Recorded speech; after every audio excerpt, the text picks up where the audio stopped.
such a great Good evening, one and all. This is going to be a very wonderful board meeting tonight. I'm glad you're all here. Board President Lily Campbell is not present tonight, so I'm Bruce Mandrick, the Vice President. I'll be presiding at the meeting, and we'll have a roll call. Mr. Anderson. Here. Mr. Block. Here. Mr. Jack. Present. I'm Bruce Mandrick, I'm present, and Lily Campbell is not present. So, is there any public comment? We have no public comment at this time. Wonderful. That brings us to the superintendent's update. Mr. Sample. All right. Thank you, Mr. Vice President, and to the members of the board, good afternoon, and to all of our wonderful guests, good afternoon and evening, and welcome to our board meeting. I promise I won't have too long of a presentation because we have a lot of exciting things that we want to share tonight with the board, so I will try to keep my comments fairly brief. I first off want to start off by saying that recently I've kind of completed almost a series of end-of-the-year presentations to each of our school sites, our superintendent's spring presentations. I really have been delighted to visit each of our schools and share with our staff kind of our plans, our goals, our priorities, and where we're going for next school year. So again, really a great time. Last month, myself and I was trying to click there. Last month, myself and staff attended the CCSA conference, during which time we attended workshops, as well as networked and learned from other charter leaders throughout the state. Regarding charter renewal, it is that time that we start talking about that board. Mr. Taylor and Mr. Coy and Mr. Elliott have started meeting with each of our TRUSD administrators to review the comments that we received from our legal team on our charter petitions. We anticipate at this point submitting the renewals sometimes this fall for Twin Rivers Unified. At a future board meeting, Mr. Taylor will kind of update the board on the new laws regarding renewals and their impact on our renewals, and so you'll hear a little bit more about that later. Last week, I attended the FCMAT, which is Fiscal Crisis Management Assistance Team Board meeting.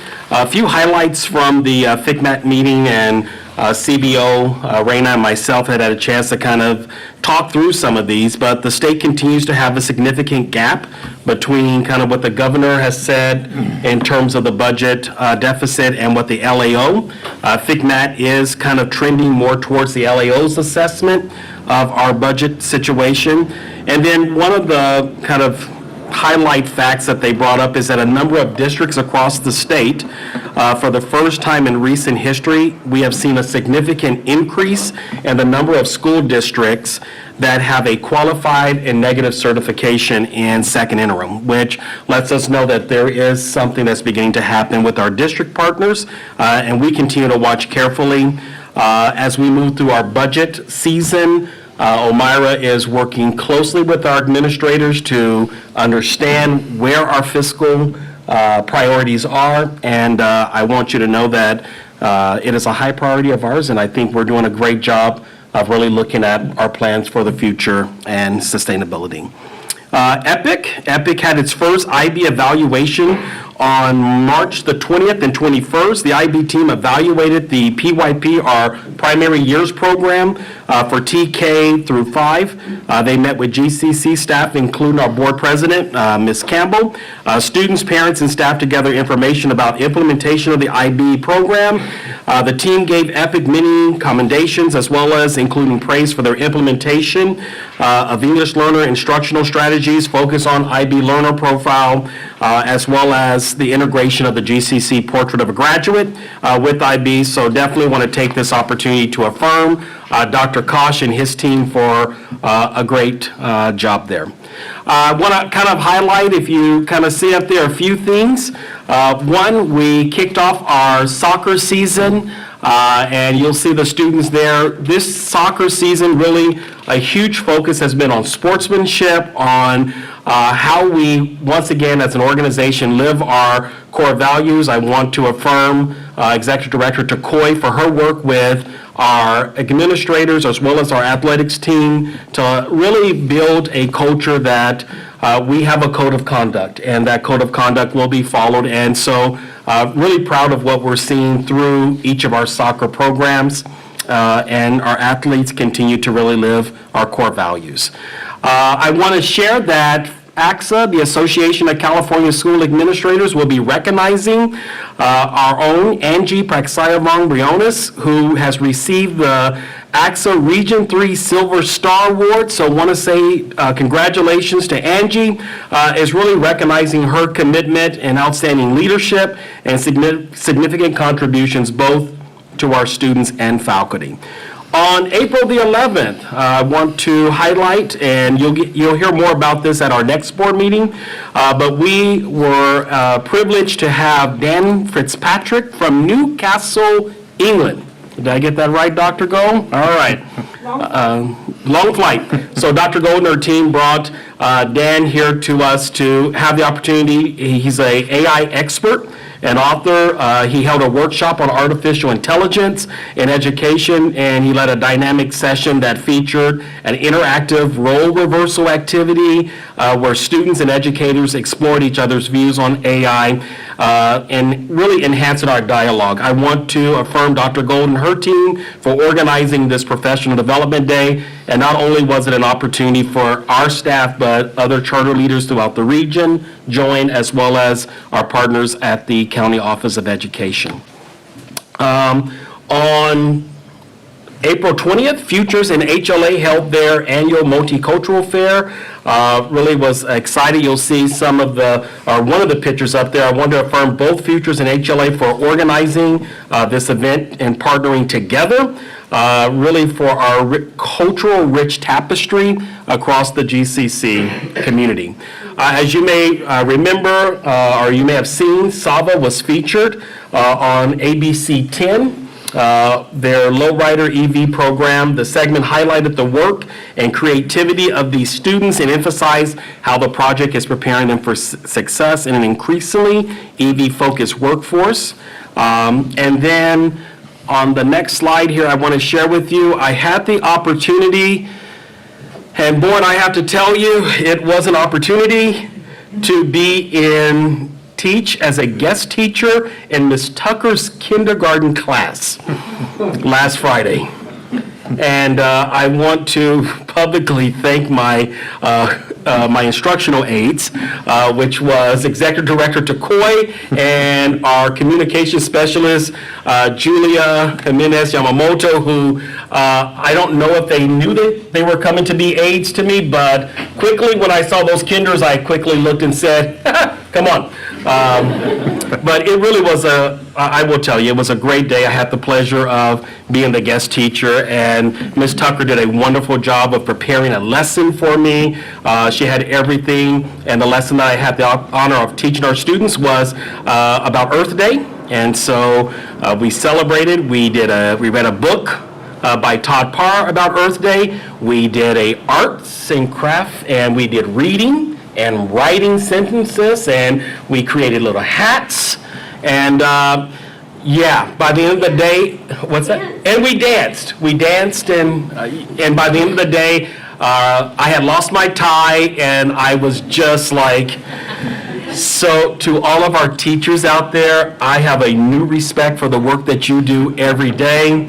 As someone who worked primarily with middle school students, I honor you and thank you for your work. But I do want to thank publicly Ms. Tucker for giving me that opportunity to be in her class and to teach her students. So finally, I want to just share a couple of things that are coming up. One, we have our Sava CTE Showcase, which will be tomorrow from 3 to 5 at the Sava Power Inn campus. This event features Sava students showcasing their achievements in various technical and vocational disciplines throughout an interactive demonstration and hands-on activities. I encourage the board, if you have time, please join us tomorrow.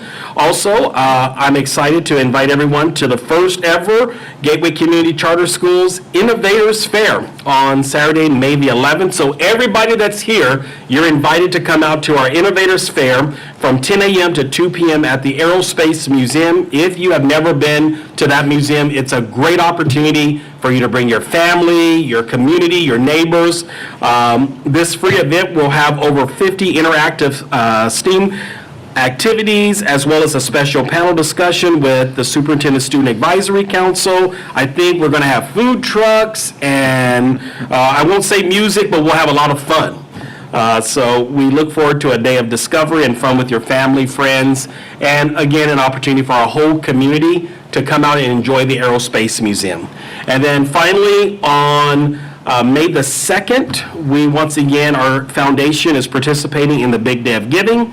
This is the day to join other organizations across the region in raising funds for our student programs such as the Firehouse Cafe, field trips, athletics, as well as really all the extra things that we try to do for our students. So please consider donating on this day and reach out to Julia or Maury and to get more information.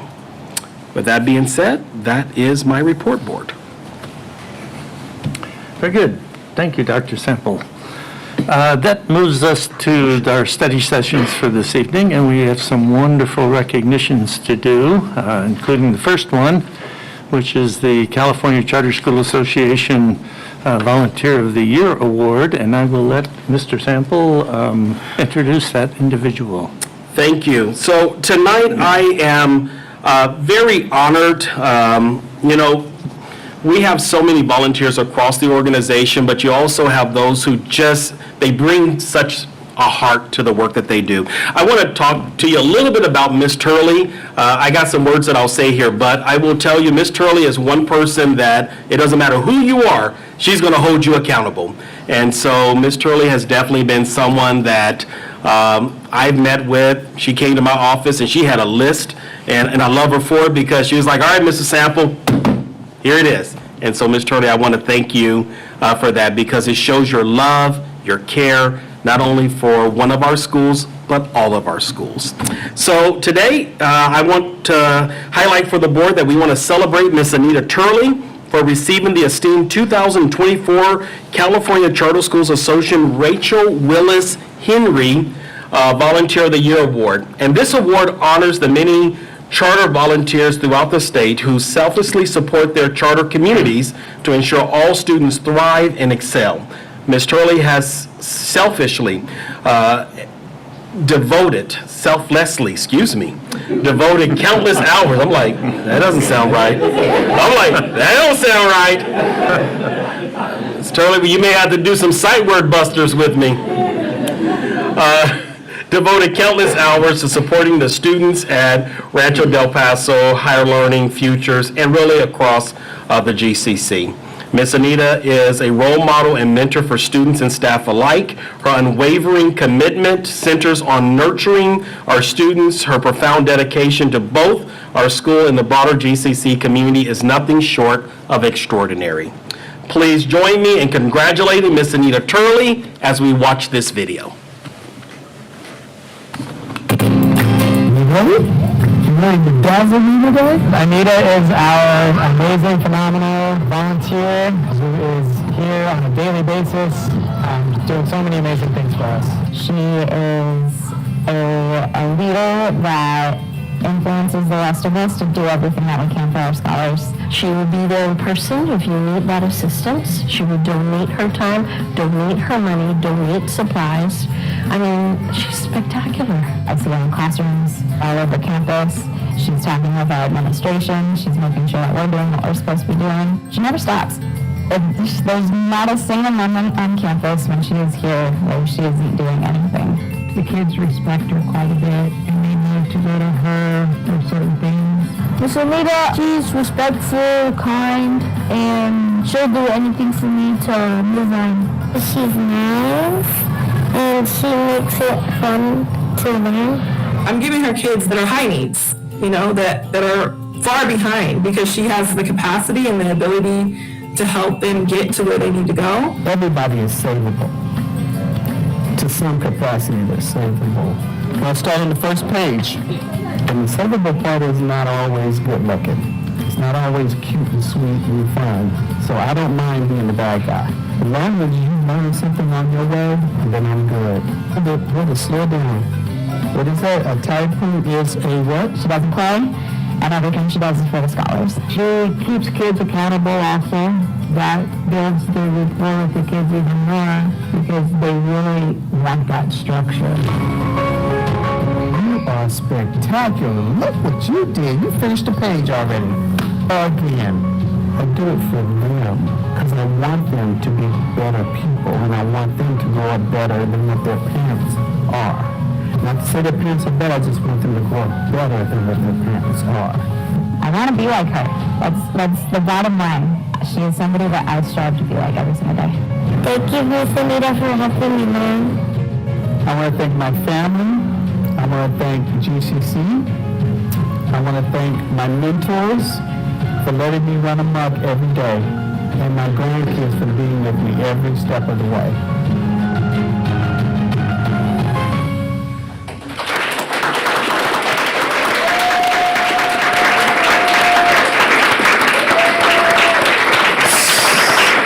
So I'm going to ask Principal Coonan if he would like to say anything before we bring Ms. Turley up.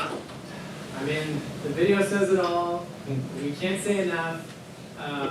Just so glad to have her as part of our family because that's really what she is she's part of the HLA family. She's part of our fabric.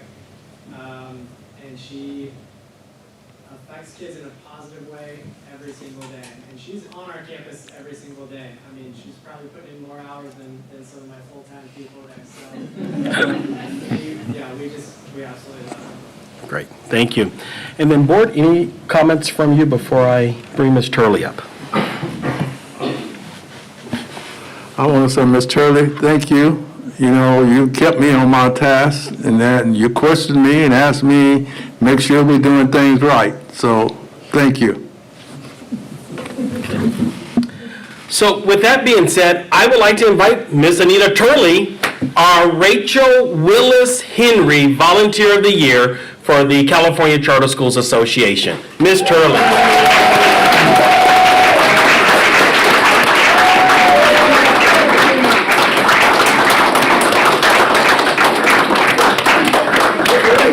Bruce, if you'll come with me.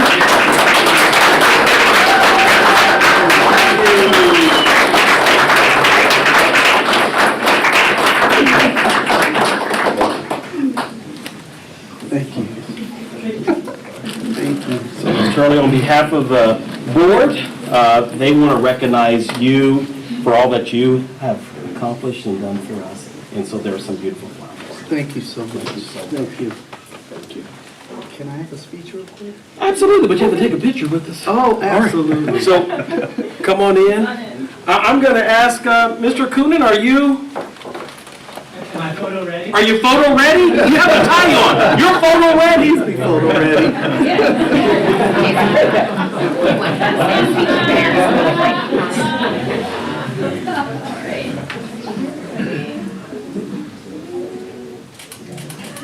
Thank you. Thank you.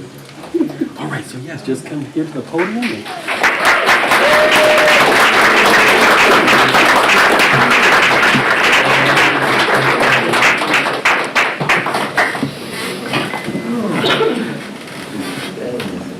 Okay, I'm worn out. First, thank you guys so much for this recognition. I want to say that no person is an island. I didn't get here by myself. So I want to go through a list. I'm not going to take all day, but I want to go through a list. This is the speech that they did a lot of cutting, which I was not happy with. They did a lot of cutting on that video, and I just want to go through some names here. So first, I want to thank my Lord and my Savior for setting me on this path of serving.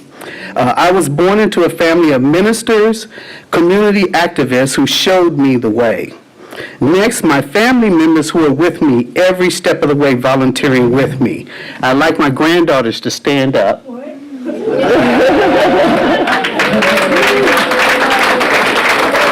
They come in every single morning and wipe down tables, and they're also part of the Sight Word Busters program, so they are teaching children how to do sight words also. My sister Olivia, my daughter Dava, and my other granddaughter Jewels. Then GCC for allowing us to be on campus doing what we do through the PFO. Thank you guys so much for saying yes.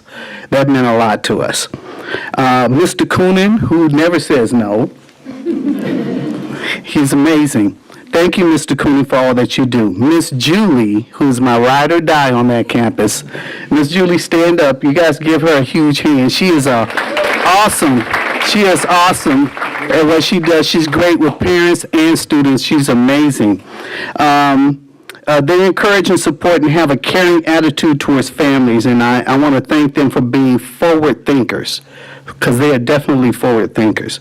Then we have my mentors, who is Miss Thomas, Mrs. Rector, Mr. Munch, who's back there also, Linda LeBou from Sight Word Busters, for whom I learn something from them every single day. They teach me something new every day.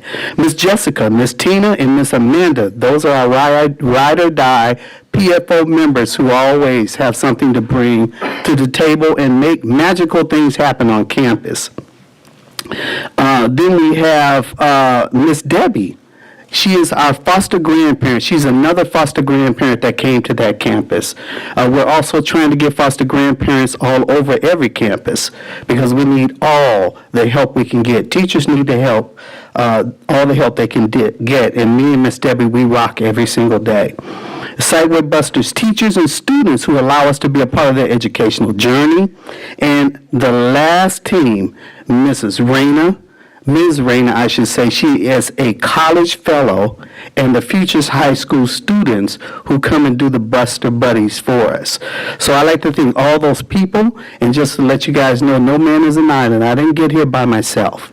I had help from everybody that I mentioned and those who I didn't mention, Miss Joy over there too. And I want to thank all you guys for supporting me and being the, as they say, wind beneath my wings. Thank you guys so much for everything that you do for us. Thank you.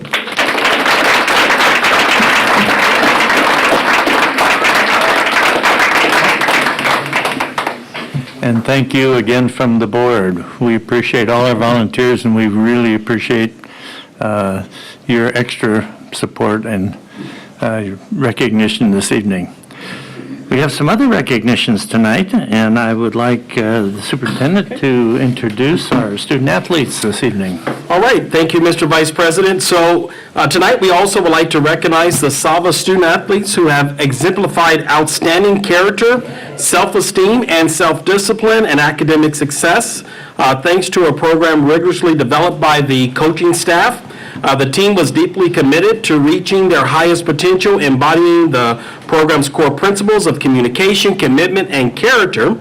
And this season, the boys basketball team has embodied these values, securing an impressive second-place finish in the regular season with just one loss. So good job.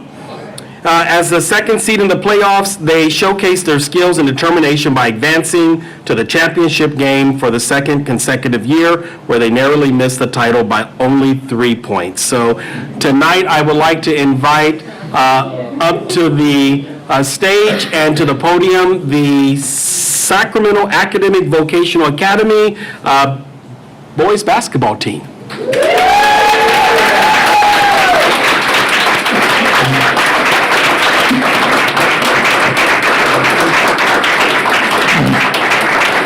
And so,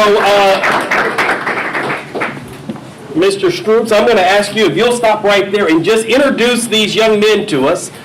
Share with us their name and... All right, so the first person we got here shaking is Elijah Martinez, who's going to be graduating this year. So we got Noah Berryman, Brian Clark, who's also going to graduate this year. Christian, and then we got Kai Barker, who's also graduating. Chase is our freshman, he's got 4 more years with us, and Coach Vane, who I've been coaching with for the last 8 years here at Saba.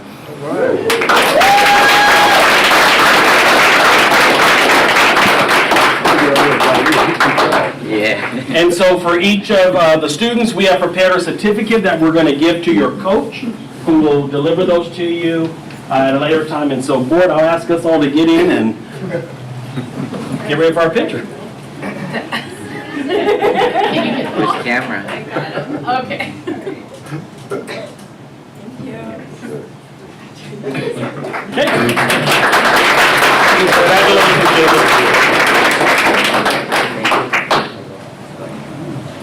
Thank you, Jason. Great, thank you. Thank you, gentlemen. All right, give them another hand.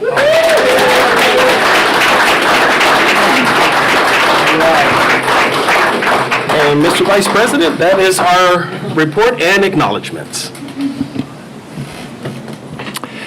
Very good, and we invite everyone to stay and listen to the rest of the board meeting, but we know there are other things like homework and stuff, so if you feel the need to move along, we will not hold it against you. And again, thank you for your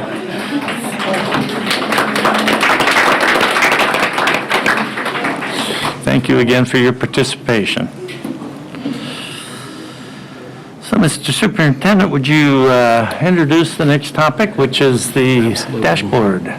So our next item will be the academic dashboard update. Executive Director Joy Takoy will share with the board a little bit about our dashboard and academics across all GCC schools. Mr. Takoy. Okay. Good afternoon, everyone. Vice President Mingridge, GCC Directors, and Superintendent Sample. I'd like to share with you tonight our 2023 California School Dashboard and give you an update on how our charter schools performed and how their results impact charter renewal. To give you some context, this is the first year with a full dashboard report since it was paused for 2 years due to the pandemic. The dashboard is used for state and federal accountability purposes, as well as a tool for reporting information to parents and to the community. For our seat-based schools, it's also used to determine performance levels for the purpose of charter renewal. There are 6 state measures or indicators: academic performance, chronic absenteeism, college and career readiness, English learner progress, high school and suspension rate, high school graduation and suspension rate. The dashboard also displays 5 local measures such as basic conditions, climate surveys, and parent and community involvement. As our schools begin their annual presentations to you tonight, we wanted to set the stage for you.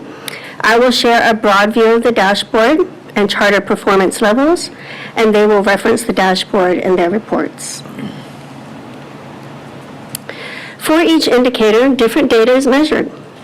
For academic performance, the Smarter Balance or CASP test are used for grades 3 to 8 and 11th to measure English language arts and math.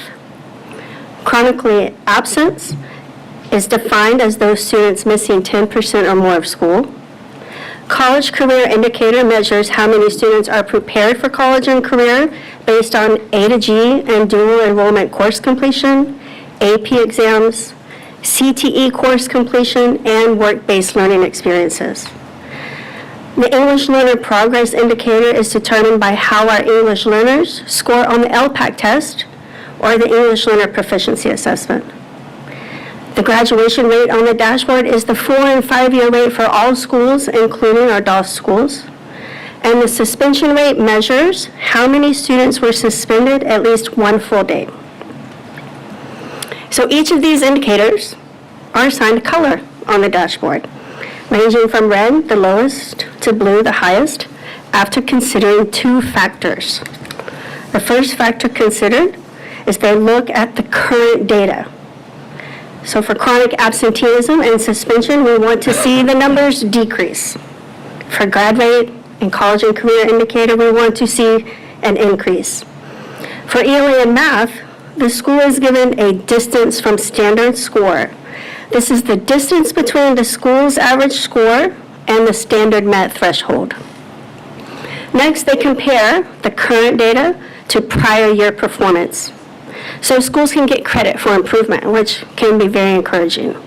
Using this chart, we see a school's current status on the left as high, and they maintained their distance from standard, so their color is green.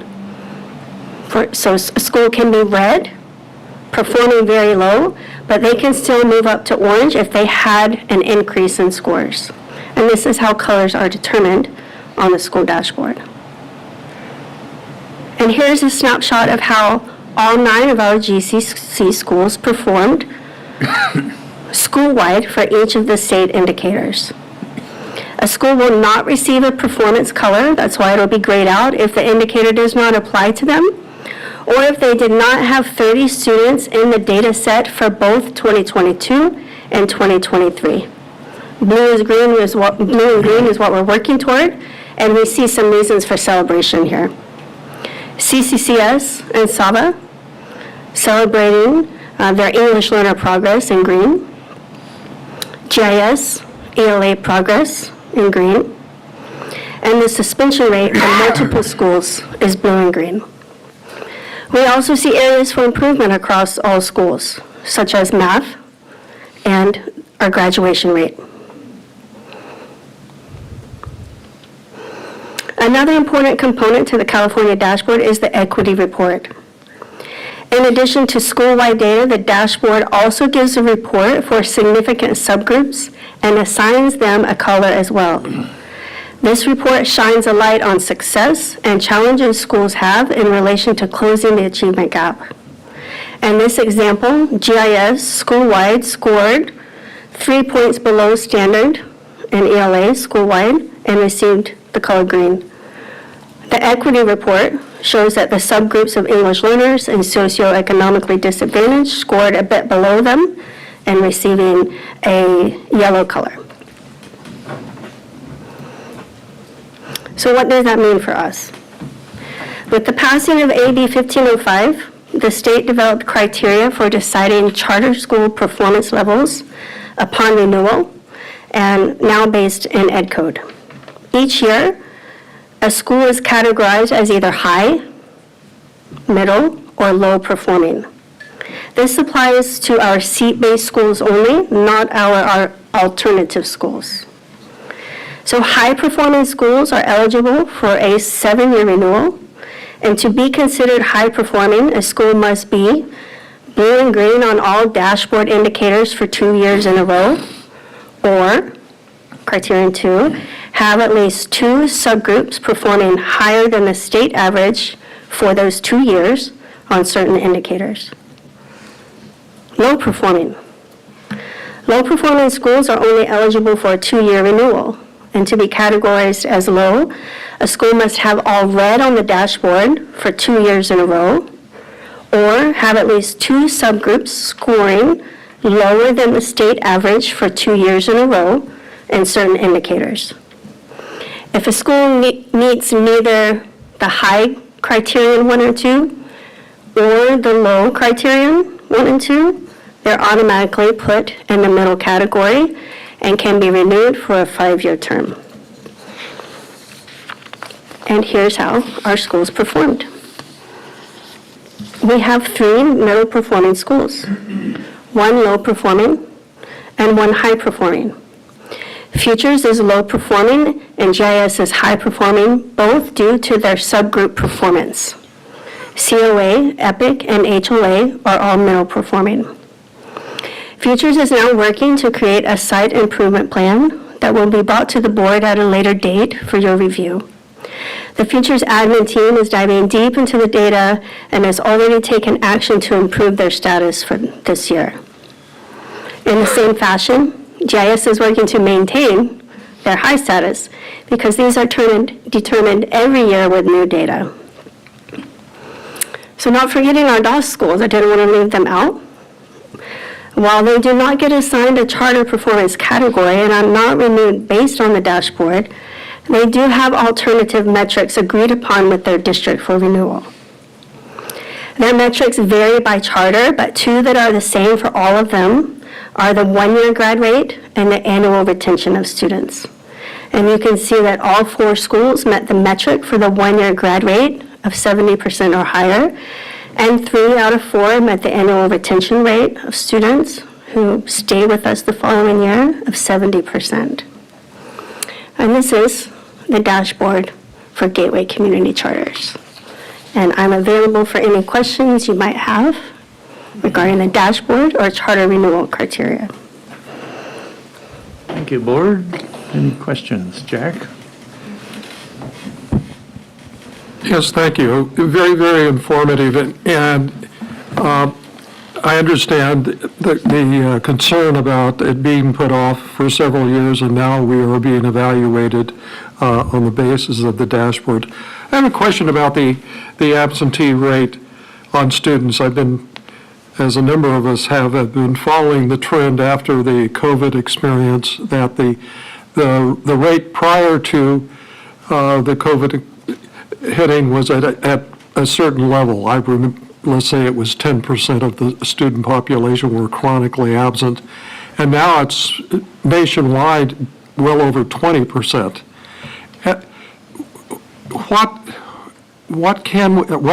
Let me just say, I know you're doing something. What are the specific sort of actions are you taking to deal with this one factor that we are being evaluated on, which is truly a change in the cultural pattern and the relationship the students have with the public education, and also their parents, who are apparently not motivated to say you need to get up in the morning, you need to go to school, or you need to stay in the program. Yes, thank you, Director Turner, for that question. So you're right, it requires a balanced approach to positively affect the absenteeism rate, because it's not just the students that are involved, it's the families as well. But I can tell you, as a whole GCC, some of the things we've done is, number one, we've focused on tracking and monitoring this data monthly and throughout the school year. All of our schools who are measured on chronic absenteeism have that as part of their school learning plan. And with every cycle, we are looking at the data, and I'm really excited that as I've met with my schools looking at their data, we see a decrease in chronic absenteeism, which is the direction we want it to go. So we are seeing some positive impact of what the schools are doing. At a GCC level, we've also revised our policies, and we have reviewed our policies and given guidance to our school leaders on how to positively affect attendance, and also how to communicate with parents and provide a gentle, loving nudge to parents, right? Hold them accountable, but remind them it's about the students and their learning. And I'm sure that that the schools who are sharing with you tonight have slides already regarding attendance, and we'll be sharing with you specifics of what they're doing at each site to improve attendance. Thank you. Thank you. Any other questions? Okay, thank you. Thank you very much for the presentation. Turn it on. Okay. That moves us along into one of our 2 school presentations this evening, COA, and I'll let Okay. Thank you again, Mr. Vice President. So, Board, as you know, this is the time of year when we begin to invite all of our schools to do their annual presentation to the board. Each of our presentations are really built through the GCC priorities as well as through our portrait of a graduate. And so tonight, we have Community Outreach Academy Elementary School, and Principal Ms. Larissa Gonchar will present. So with that being said, welcome, Ms. Gonchar. Hello, Vice President Bruce Mengrick, Superintendent Jason Semple, and GCC board members and GCC cabinet. I want to thank you for taking the time and allowing me to the honor of presenting Community Outreach Academy Elementary to you and show you all of the wonderful things we have accomplished this school year. I would like to introduce our wonderful staff members here representing Community Outreach Academy. And we have Vice Principal Ms. Michelle Meza, Vice Principal Roman Prishlak. We have Parent Liaison Daniela Manzuk and Parent and Community Liaison Ivan Leshchuk. And we have some present from our students. They prepare made during after-school program. I think you will love it.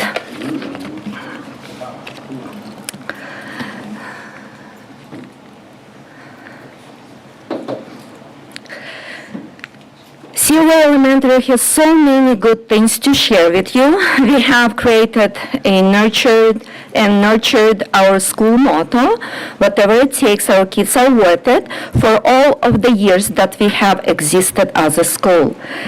Everything we do, we think about the students first. We are CKH Showcase School for many years in a row, and we are honored to continue this legacy for many more years. We are fully WOSC accredited. We have a very strong connection with the community we serve, and we are very known by the entire community.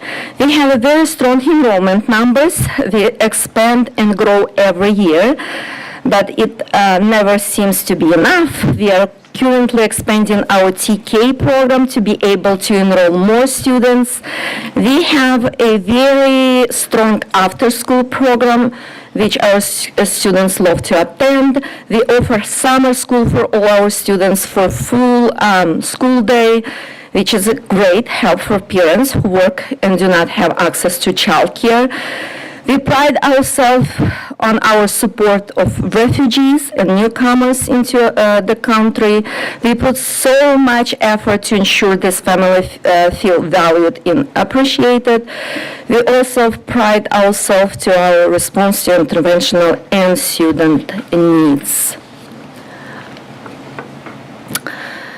With the pandemic, we were slowly starting to recoup the learning loss that we experienced due to lockdowns and virtual learning in 2020-2021.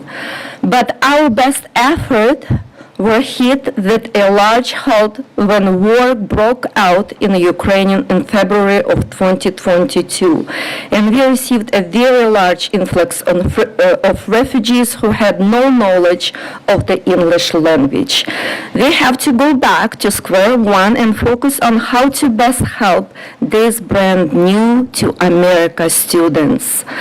Our school-wide goal is all students on or about grade level will show 1 year of growth, and all students below grade level will show 1 or 2 years growth in iReady. You see those two tables, and that's a great example.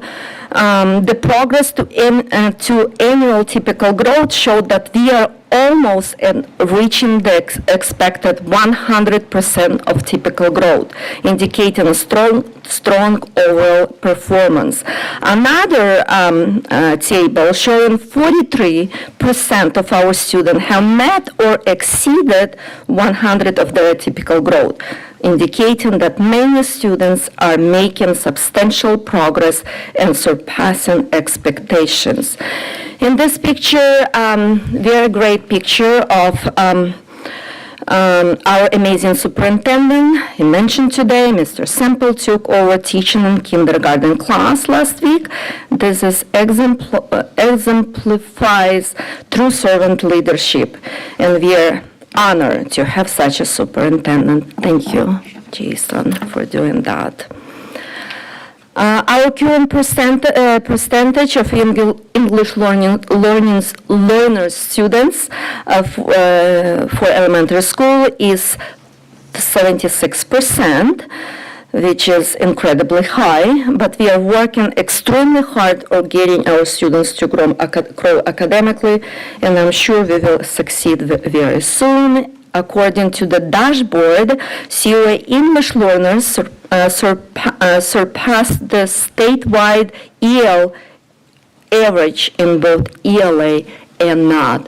You can see in those tables how many students, EL students at each grade level. Leadership. CLA Elementary prides itself on the family-like culture we have built among our staff members and parents over the years. We get together every month for our staff meetings where we recognize and celebrate our staff members. We offer coffee with the principal meeting several times throughout the year for our amazing parents when they can talk, ask questions, and get to network with other parents and staff members. We spend a lot of time encouraging communication and collaboration to our staff members. With you can see a list of our meetings and weekly Friday messages for our admin to all staff. We ensure that all our staff members always have an opportunity to collaborate and know that is what is happening at our school at all times, and no one is left in the dark. Along with that, we have 2 vice principals. I introduced them today, who work incredibly hard to help our teachers succeed in everything that they do. They offer a multitude of professional development opportunity for staff members. You can see here GLAD, TLAC, BTC throughout the school year and even during summertime. With population of COA, our equity look like a little bit different than most other schools. We have a large English learners population, and we offer them support with the utilization of our English language development teacher in ELD PRS. Because of the numbers of ELD and refugee students, we have a large number of socioeconomic disadvantaged students. To support these students, we offer library time with digital library access to books, after-school tutoring, reading and math intervention. We have very strong special education department with push and peer support, RSP speech support. We offer Sunday curriculum and training. Also, we have a student support advisor on staff to support our students who are struggling emotionally and behaviorally. According dashboard, our students with disability increased in both math and English language art. COA is proud to nurture a school-wide culture centered on CKH and equitable support of students. Every month we hold character education assembly. We have SAL lessons in the classroom. We have counselor on staff to help out our students who are struggling more than others. Social contract in the classroom. We have very large number of bilingual staff members who are always available to support the translations need for any student that needs it. We also provide a lot of support to our staff members. We have instructional coaches that support grade level and department teacher. We offer professional development opportunity, the daily planning or common prep time. We are proud to have our culture of affirmation where every staff member has an opportunity to affirm other staff members. COA Elementary offers very many opportunity for our students. All students have an opportunity to participate in Russian, Ukrainian, and Spanish languages classes. We also offer music, art, and STEM classes every week for our students. We are planning another expansion in our TK program.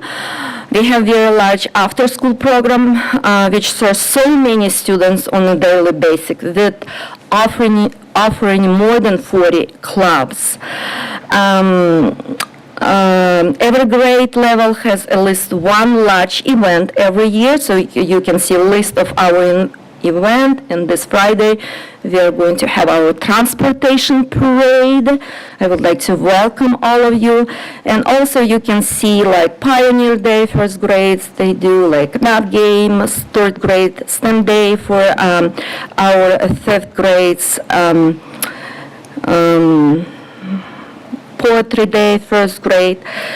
Also in this picture, I would like, you can see Mr. Turner and Mr. Corey visited our winter celebration to show their support of our school. We are so grateful for you both. COA is honored to have an encouraging and wonderful community of parents and families who take an active participation role in educational lives of our students and their children. We host lots of school-wide events, which always draw very large crowd of families.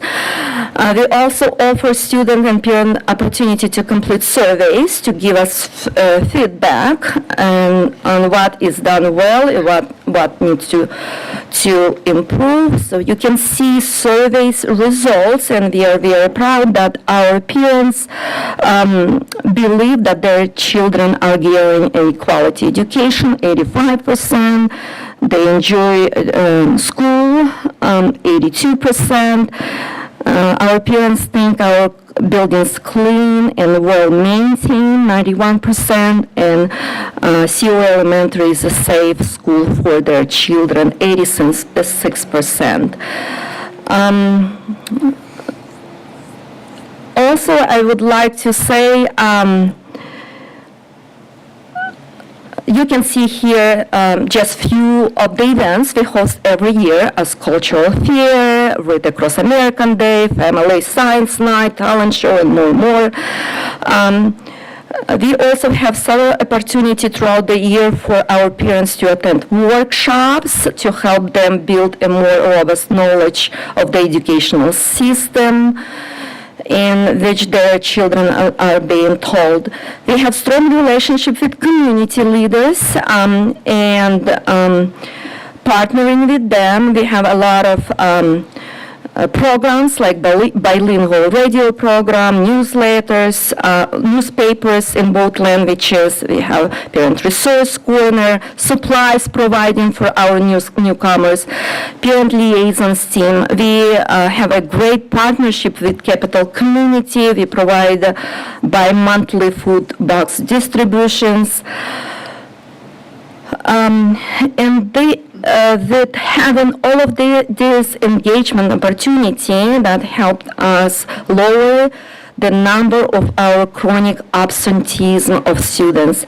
And we have lowered the numbers of chronic absentees by 9% from last year, which we are so proud of, and we will continue to work on getting these numbers even lower next year. Next year, we are preparing ourselves for a next year charter renewal in next school year for our Twin Rivers district. Our WASCOM mid-cycle visit is also next school year. We will continue to focus on student academic achievement, and we will work on getting our test scores even higher than have been over the last few years. We are once again expanding our facility with the additional another building to house our 5th grade students. We are working on getting our MTSS and project lead the way implementation of the ground. We are always working on immigrants outreach and services and further growing and expanding our after-school and expanded learning program.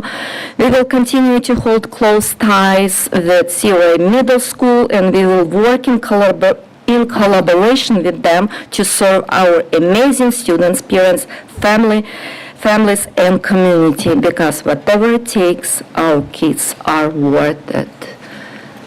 That concludes my presentation. Thank you very much, and I'm open to any questions. Board members, comments, questions? Mr. Turner, looks like you're...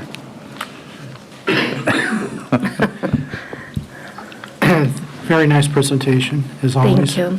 Thank you, Mark. What do you attribute the decrease in the chronic absenteeism? What did you do to decrease that? That's excellent progress, quite frankly. Every time during our Bridges newsletter distribution trying to explain to our parents how important for their students to be in school every day. We provide workshops at the beginning of the school year. We provided workshops explaining legal side of it and school policy. Of course, we are asking them to sign through a pledge. We're saying how important to bring their kids. During our school site council in the LAC committees, we are always putting in our agenda saying how important to other parents hear their voices, school site council committee voices regarding bringing their kids every day. And of course, in classroom level, parent-teacher conferences, we are talking about explaining to our parents. And during principal meeting, breakfast meetings, during our any meetings we have with parents, we always explaining them how to important.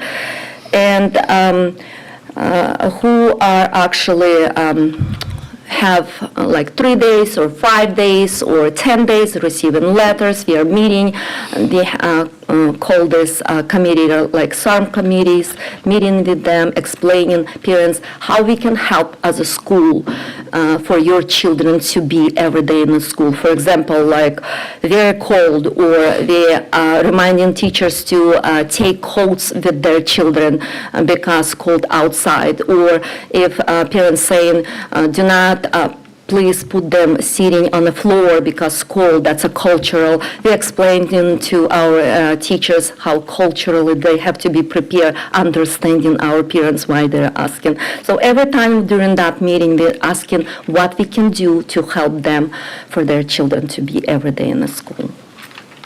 Thank you, Larissa. You're welcome. Larissa, thank you again, and as always, a very insightful and informative presentation. Thank you, Mr. Turner. Because of the high number of ESL students, that is an incredibly difficult population to teach, particularly when they're coming in with very limited exposure to English language skills. Could you kind of expand on the approach you take? And I'm really kind of interested in how you involve the parents. This also has to be a holistic approach, I assume, in trying to bring the students up as fast as possible, particularly the older students that are coming in, middle school particularly, or even those who are in the upper grades. So if you could, talk a little bit about what you do to deal with that challenge. What we do, we always look at data. So during our PLC's meeting and grade level meetings, we looking deeply on data, see what else we can do for our students. And involving our intervention department, our ELD teacher, PRS, during our block, reading block, ELD block, to help those students. And of course, always we are thinking about families and what else we need to do for them. For example, like not only maybe English, something else in their families, because poor families or don't have spots for doing homework, how to help to help them with homework during after school tutoring. So every time when we look in data, we think about something else too, considering how to help those families. And of course, our peer educators and teachers, and we are providing additional ELD block, reading block for those students who needs more help. And always focusing on primary grades. We understand how, if we prepare primary grades, that would be easier for upper grades to work with those students. And next year, we are thinking about MTSS level. That would be totally different than this year. So we are planning, talking, and we are going to have a meeting with Joy Tikoi, kind of, if she's going to approve us, that would be different model to go more deeply and serve kids in Tier 1, Tier 2, and Tier 3 who will be involved in those tiers.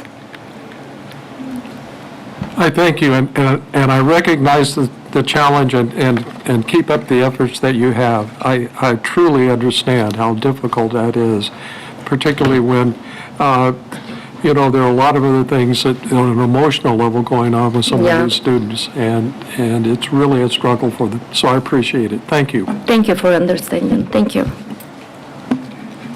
Any other comments, board members? Again, thank you for the presentation, and thank you to staff for supporting the efforts this evening and year-round. So, thank you very much. All right, so thank you, Ms. Gunchar. Board, I'd like to bring up our next principal, Principal Deep Dillon for Gateway International School. So, Principal Dillon. Good evening, Vice President, board members, Superintendent Sample, Cabinet. I would like to start off with introducing our team here in the house tonight. I have Vice Principal Ms. Bodo, Vice Principal Ms. McClintock, our Vice Principal Dr. Kissel, our instructional coach Ms. Patel, and two of our leadership teachers, Ms. Jennifer Vesky and Ms. Christina Simpkins. Thank you, ladies, for coming and joining us. Am I missing anyone? No. Ms. Call. I did. I said Vice Principal Ms. Call. Our Vice Principal Ms. Call as well. I thought I said it. I'm sorry, Ms. Call. All right, tonight I have the honor of presenting our Gateway International Schools 2023-24 end of year report. So we will start off with these agenda items, starting off with good things. I'm happy to share that GIS was recognized as a high-performing charter school by California Department of Education, and this is based on the California dashboard data for the 21-22 and 22-23 school year. Our subgroups outperformed the state average in both ELA and mathematics. So that's something we're celebrating for our school. I also want to acknowledge we had a successful WASC visit back in February, and we are anticipating to receive a 6-year authorization during what they really called a storm of the century.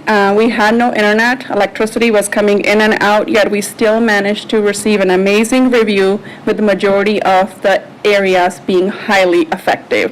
I'm thankful to all the families and staff that came out on that Sunday, the prime day of the storm, to support us on campus to meet the committee. Additionally, Ms. Lilly came that day, Mr. Coy came that day, and Mr. Sample as well. This is definitely going to be one of those WASC visits we will put it into our memory books. Let's get into a little bit of learning and things happening at GIS. I'm starting off with our school learning plan goal for the school year that we had prepared, and in that goal we had said that we are going to be preparing a reflective college and career-ready students through building a culture of equity and inclusion as evidenced by decreasing absenteeism, reducing suspension rate, and providing targeted multi-tiered interventions. If you look at the dashboard data for the 22-23 school year, as you can see, we are on, for suspension rate, we declined, we're in green. It declined by 2.5 percentage points. And then our chronic absenteeism also declined, still in yellow, but it's trending in the right direction and so we declined by 5.7 percentage points. I also want to acknowledge the progress made in our ELA, English Language Arts, testing, and we are only 3.4 points below standard, so trending in the right direction for that subject area as well. With that, I want to talk a little bit about our iReady data and the growth being made by our students this school year. So for the 23 reading data, overall, both our students are performing in positive growth in both ELA and mathematics. Right underneath each of the chart is also data for the typical annual growth. So when this data was done was from comparison from fall to winter. Fall is done in August, late August, early September, and our winter data is from December. So we did a mid-year diagnostic testing to see how much progress our students have made from beginning of year. For reading, we see that typical expectation at that time is 50%. We're seeing 70% growth. And for mathematics, almost hitting that 50%, close at 48%. The expectation is students are required to do 2 personalized instruction lesson each week per subject area. And moving on to leadership and building capacity. Lots of professional development to support our staff in really providing that rigorous education for our students and bringing rigor in general on campus. I would like to acknowledge that this school year alone, we have sent 23 staff members to IB workshops in order to provide them the support that they need to continue the rigor that IB requires and just the academic growth for students. And 3 additional workshops are planned over summer for all certificated staff and some classified staff members to continue our implementation and improving the IB philosophy. We also added in building thinking classrooms this school year in our TK through 5th grade and our MYP mathematics classroom as well. And this was implemented at different capacities to start dabbling a little bit of what BTC has to offer to our school site, and then slowly continue additional implementation to support the need of growth that is needed in our mathematics. I want to acknowledge that this school year, during our professional development days that are provided, we offered our classified staff 2 trainings at 2 different professional development days to support them with their growth. And the 2 trainings we brought the first one was classroom management, and second one was student engagement. And this is really to help build their capacity to engage students in the expanded learning program for after school. Equity, I want to point to the graph that's in the middle and ask if you can look at that graph just to kind of talk a little bit about from our good things. Thing I didn't touch on was that we exited ATSI for our data for the past school year because we brought our suspension and absenteeism rate down for subgroups, certain subgroups. And I wanted to acknowledge that at GIS, we are continuously monitoring our subgroup data. This helps us to recognize who these students are and what supports they may need to succeed in the school year in trying to close that achievement gap. And onto the left side, just looking at our the multi-tiered systems of support and how are we providing support to our students. So tier 1 is all students providing universal access for all students in reading, and then the individualized iReady lessons for every student. Then we move into the targeted where, we have students that are struggling and need that additional intervention. That's where we're utilizing our reading intervention specialist to support us using the SIPS program. Thank you, Dr. Gold, for supporting with bringing that program to our campus. And the intensive is where we have students that are far below grade level standards, not meeting expectations. We're utilizing the Sunday program and individual tutoring in after school for these students. And of course, can't go without acknowledging students that have IEPs or 504s, providing them with those needed accommodations or modifications in their plan. For English learners, using the GLAD strategies in different models, while still implementing our school learning plan, and these became part of our learning cycles, so providing that for our English learners, yet we're still targeting all students at the same time, even though it's meant for English learners only. Providing bilingual pairs to do push-in and pull-out support, utilizing the ELD curriculum. All right. Well-being of everyone on campus. The inclusive I belong culture at GIS leads to high retention with students and staff. All of our students belong to a house group and participate throughout the school year with different challenges or different events and just multiple things that they do throughout the school year only to earn a party at the end of the school year. So this is an opportunity for these students to work together collaboratively in order to get to this party. For this school year, the party is on May 1st, so we're looking forward to announcing the winners, hopefully late this week. we do buddy reading every other month with where our young students have a big buddy on campus who come and read to them during a structured school-wide reading time, allowing them to connect and make those relationships and someone that they can look forward to seeing on campus. It's amazing to watch the little ones engage with the older ones or getting a hug because they know this 8th grader. A kindergartner knows an 8th grader because they're their buddy who comes and reads to them. So that's amazing.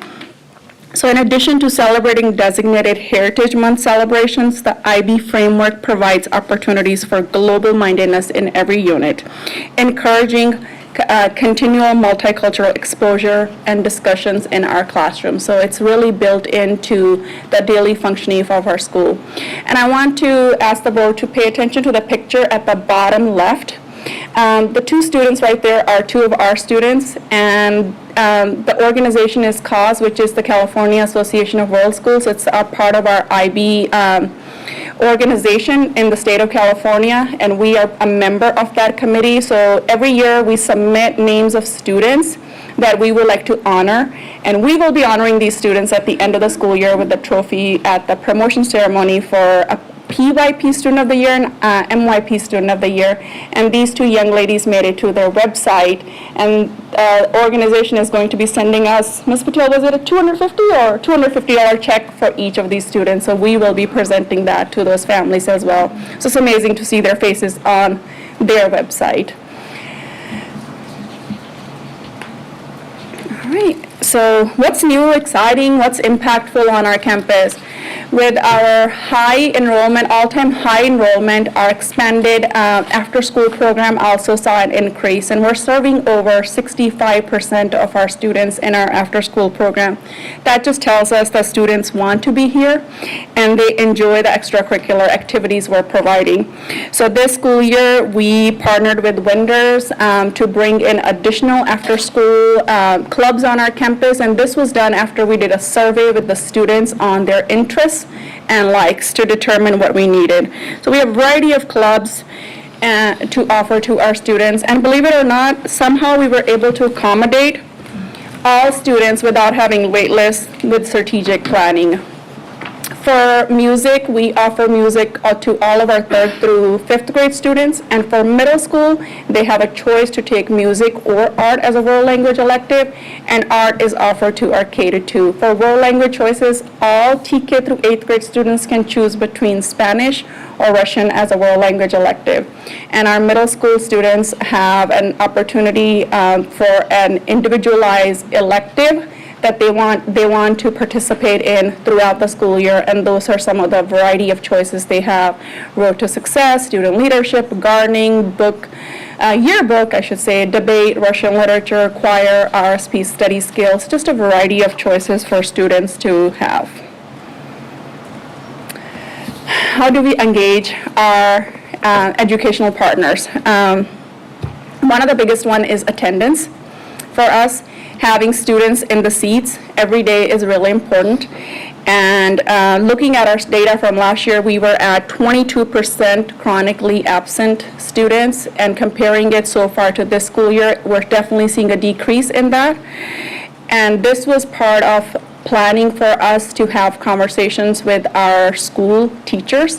One of the biggest conversations this year was, how can you leverage attendance in the classroom? How can you get students to come in? So this became a collaborative discussions with teachers in the classrooms as teams while they were doing their vertical articulation. This was also a focus for myself this school year, where I personally have held meetings with parents to talk about how can we support them in getting their kids to school on time, because they need to be present and on time in order to learn. So leveraging that this is for the students and their learning, and it's being affected every time they're absent or late.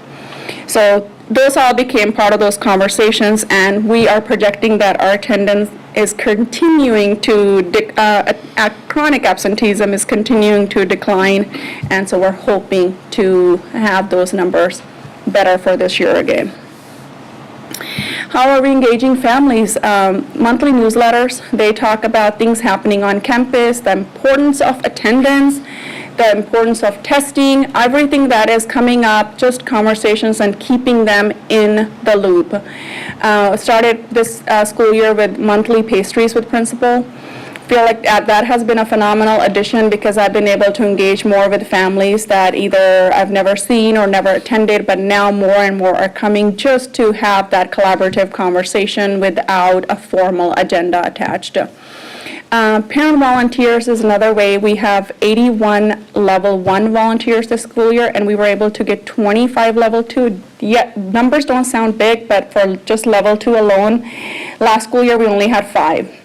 And this year we were able to up that to 25. And I think one of the biggest component we did is we brought LiveScan onto our campus this school year. And back in August, just to leverage those parents to get them to complete their fingerprinting right there on campus. And I want to thank Ms. Berrigan, Director Berrigan, for that, for supporting me to bring the LiveScan people to complete this. Great way to get these parents to volunteer at all of these various school events. So now we have been able to just call families and say, are you able to help us at open house, back to school night, just getting additional hands when you have so many things happening for all the special events that happen on campus. So what's next? With the facilities expansion approved from San Juan, we are hoping to add additional classes. So this coming school year, we're adding another 4th grade class. So all of the TK through 4th grade will have small class sizes. We're adding an additional transitional kindergarten to support the increasing enrollment on our campus. And what can I say about our school? Every year it seems like we're going through one or another evaluation. Last school year it was our MYP program. This school year we did the WASC, and next school year we're doing it all over again for our PYP program. So a year from now, PYP is going to be in that hot seat. And like I sprinkled throughout this presentation, that we need to continue our focus on improving our mathematics scores, data. So we are going to be looking at how we can support our site with that improvement moving into next school year. And with that, I have a little video. For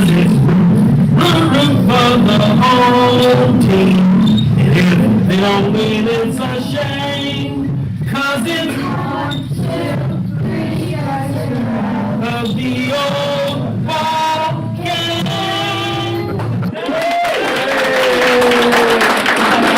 Reason why I put that in there, I wanted to embarrass Jason, no, I'm just kidding. The reason why I put that in there is he mentions the whole team. So it takes a team to engage our learners and get them on the path they need to for success. So for that reason, I want to say thank you, board members, for supporting GIS and being present at all the school events throughout the school year. I want to say a special thank you to Mr. Coy for your continued membership and support for GIS. And finally, a big thank you to Mr. Semple for coming on campus and engaging with our students and staff on numerous occasions, and for being a transparent leader. Thank you all.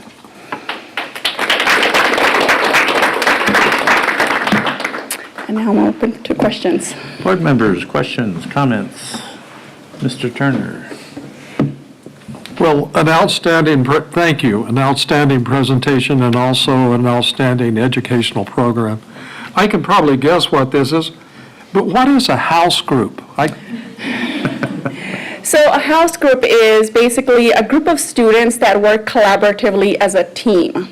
So whatever challenges we put, so we have house color days, see how many students within that group will dress up in that house color. So K to 2 is a house, 3 to 5 is a house, and 6 through 8 is a house. So it's basically, kind of taking that Harry Potter theme or the Olympics theme and just trying to create these groups where students will build camaraderie, just working together as a team. What a great idea. Yeah, great idea. I was really impressed with your partnership program and your volunteers. Certainly keep that up. Our involvement, getting the community involved in our educational programs, I think is just absolutely critical. And you're expanding your space. I didn't know we had any more space over there. I looked at their expansion. Are we going to move out into the street, or how are we doing it? We're not moving out in the street, but we're moving into the fields. Okay. Thank you again. Any other comments? If not, I just have one. He didn't send an AI over this time, huh? No, he did not. You know I sing too, so that's. And I heard you were dancing at one, too, so. We didn't see that. I want to thank COA for not bringing video of that. We'll talk to GIS about that later. Well, thank you very much, Principal Dillon, for your presentation, and thank you, staff, for coming tonight and visiting with us. We like to see you here, and thank you for your support. So, once again, Board, I just want to affirm both of our schools tonight that, they squeezed into 7 slides, a whole year of really a lot of hard work and commitment. And so, on behalf of myself, as well as the rest of our cabinet team, we want to affirm both schools for just really phenomenal work that they're doing every day. So thank you for all that you do.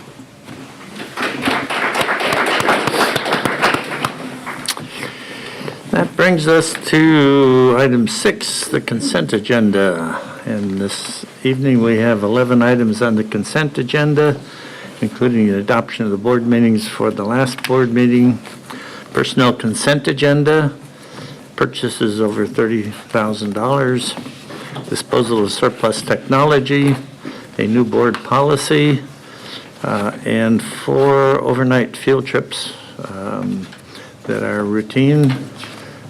Memorandum of understanding with San Juan Unified and Gateway International, and some adjustments to the salary schedule and positions that just bring things up to date. So, Mr. Sample, comments on any of those? Mr. Vice President, no comments other than we do want to highlight that the memorandum of understanding between San Juan Unified School District and GIS is usually San Juan has a normal practice of only approving a 3-year MOU for the program side. And so it's just time to renew that MOU. There is really, I think the biggest change is we changed the name of the San Juan superintendent, and we changed the name of the GCC superintendent in the document with a very few other minor, but that was kind of a highlight of that. Very good. Board, any questions, comments? Purchase over 30,000. I had the YMCA and the Campus Kid Hard. The YMCA, can someone explain what they're doing over summer? Absolutely. Thank you, Director Block. I'm going to ask Executive Director Decoy if she will kind of talk about the YMCA program. I believe it's at EPIC and HLA, so it's 2 school sites. That's correct. So you will see 2 service agreements on the consent agenda between YMCA, one with EPIC and one with HLA. As you probably remember, we have a requirement from our Expanded Learning Opportunities, our ELOP program, for our schools to offer an additional 30 days of intercession. Most of that 30 days we put during the summertime. And it is a need for these 2 schools to support and supplement staffing. They are not able to provide a full 9-hour program at EPIC and HLA with their current staff, and so they need a vendor to come in and supplement their staffing. YMCA is a successful partner with us. They partnered with us last year for EPIC. They had proven themselves to offer a very high-quality program with capable staff, providing custodian, providing transportation, providing food, all the extras. They did an amazing job serving our students at EPIC, and we want to continue that service and offer that level of excellent service to our students at HLA this summer. The other part, I have a couple. The 180 students. With the absentee, are we going to have 180 students? It's up to 180 students, and they will adjust their fees based upon attendance and the number of students who sign up. Okay, the other one is Captain Kid Hard. So that one I will have Executive Director Mr. Elliott share. I will let the board know as one of the commitments that staff has made is we have looked at all of our contracts, including capturing kids' hearts, and this is significantly less than it has been in prior years, and Mr. Elliott can speak to kind of our process and the work that we're doing with them this year in a Yes, so we've been very intentional about making sure all of our staff across the GCC are trained in capturing kids' hearts.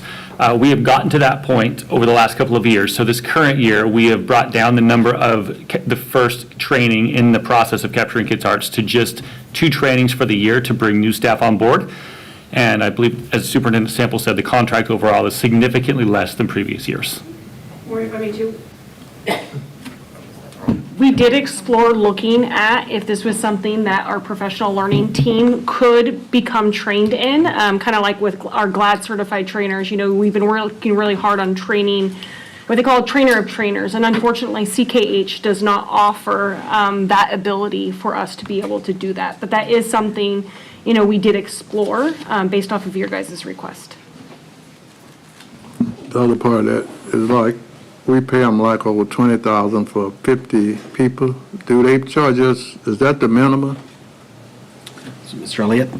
Yes, it's a minimum flat fee for a CKH1 training, and really all of their trainings have a minimum flat fee. And then if we exceed the maximum number allowed in those trainings, we have to pay per person. But this year, we're not going to have to do that. What you see in the contract, we will be able to cover all employees with.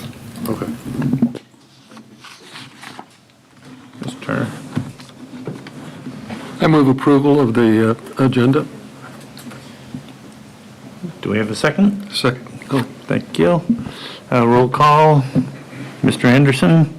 Yes. Mr. Bach? Yes. Mr. Turner? Yes. And I vote yes. Thank you, Board. That moves us down to facilities. We have 2 facility items this evening, and I'll have the Superintendent introduce us. Thank you, Mr. Vice President. Tonight, we have 2 facility items. The first one that we would like to have a very brief presentation on by Executive Director Elliott is the Facilitron Facilities Management Portal Agreement. And Mr. Elliott will share with you a little bit about the program for the board's kind of context. As you know, we continue to grow as an organization, and we have more and more facilities, and it's becoming necessary to have a facility system that will manage community usage as well as usage across. And so this is a solution we feel to that. So, Mr. Elliott. Thank you, Superintendent Sample, Vice President Mangrich, and GCC Board. I will give a brief presentation tonight outlining the benefits of using this new facility management platform called Facilitron. It is an online scheduling and reservation process. So from here on out, once this is approved and put into place, all of our reservations will be done through an online process from a direct link on our website instead of our staff between Ed Services, the Business Office, and Facilities Department manually receiving phone calls, answering requests. All the information will be found in one easy spot on the website. Let's see, reservation requests can be submitted easily. They'll be handled more efficiently. That's a big piece, saving time for our staff. Renters will be able to access photos and descriptions of all of our available GCC properties. This is a unique part of what Facilitron will offer once the contract is signed. They will come to our campuses across the organization.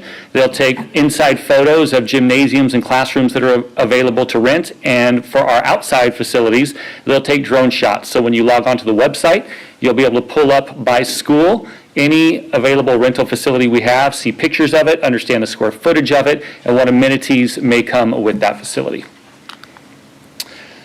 Facilitron, as I said earlier, is going to do most of this work for us. The back office side of things, they will handle. Their support will be there to assist guests that log on to look at our available facilities. Facilitron will also collect payment and check proof of insurance. So we provide them a fee schedule, we provide them insurance requirements, and on the back end, they do the work. So again, saving time from our office staff here at the GCC. And upon receiving verified certificates of insurance, making final payments for reservations, and receiving final approval from both the GCC side of the house and the school side administration, the user will have the availability to print an actual permit that they will take to the school site when they use the field or the classroom, Unique thing about this permit, it will have a barcode on it. If someone overstays their welcome, if someone's trying to use a field on a previous permit and any of our staff are on site, we can quickly take our phones, scan that barcode, it confirms whether or not that permit is active so we know if it's a valid user for our fields. So it will ensure safety and the proper use over time. Last piece I'll share tonight, tracking facility usage. Both us here at the GCC and each individual principal will have access to this dashboard where they will be able to see any pending requests for facilities on their campus. They'll be able to look at upcoming events that have been confirmed, and then a number of different functions where they can see past bookings, look at history, and look for trends on what facilities are most often requested during specific times of the year. Overall, it's going to increase efficiency. It is very low cost, and we are excited to have an automated system to help out the support staff here at the GCC office, free up time to do other important items. With that, I'm happy to take, last slide. I forgot I had one more. I may have already covered it. Really, running reports to track completed and pending work orders and sending detailed updates to school sites on progress of work orders is a big piece of that dashboard I was referring to on the last slide. So with that, I will take any questions.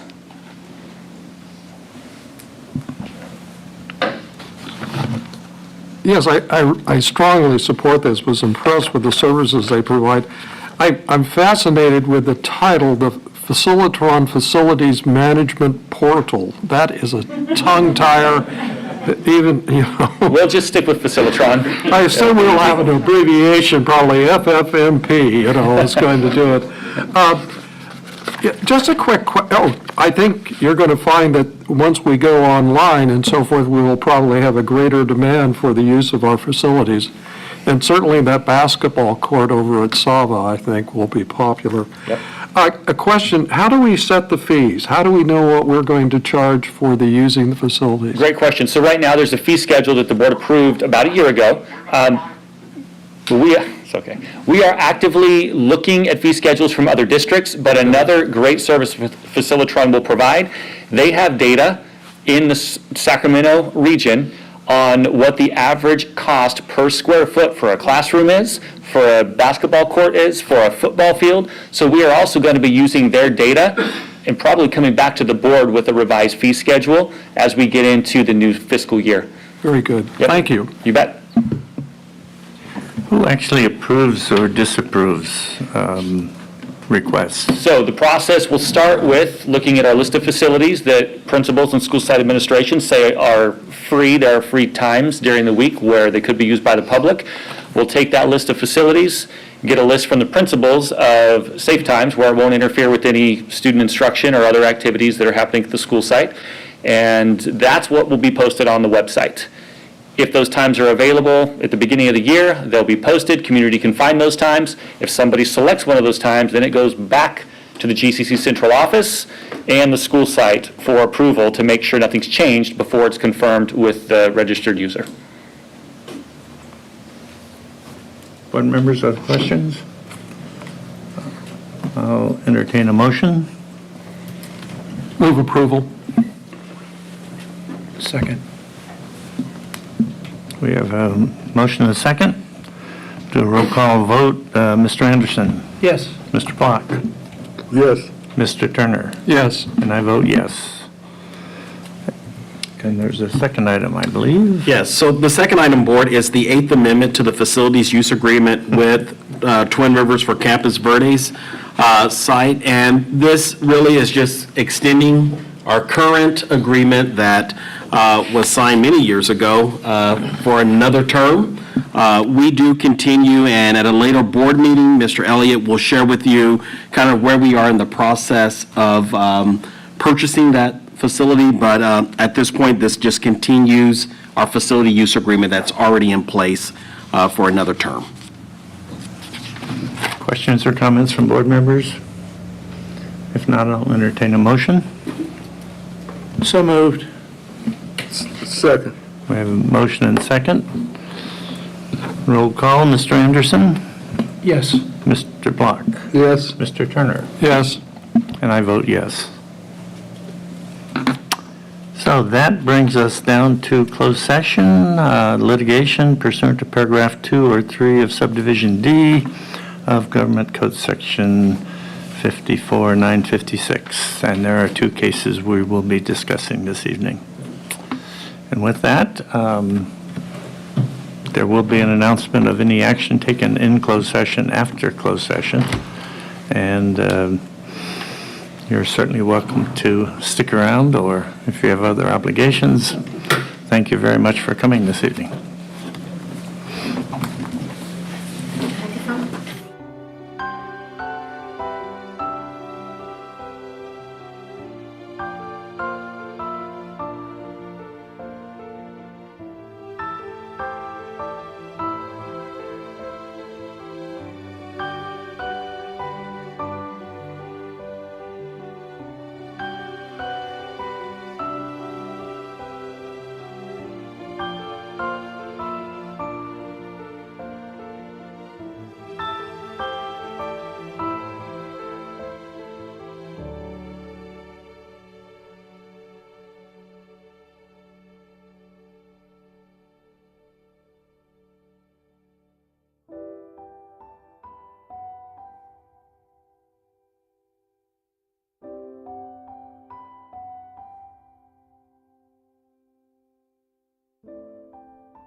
We are reconvening after closed session, and there was no action taken in closed session.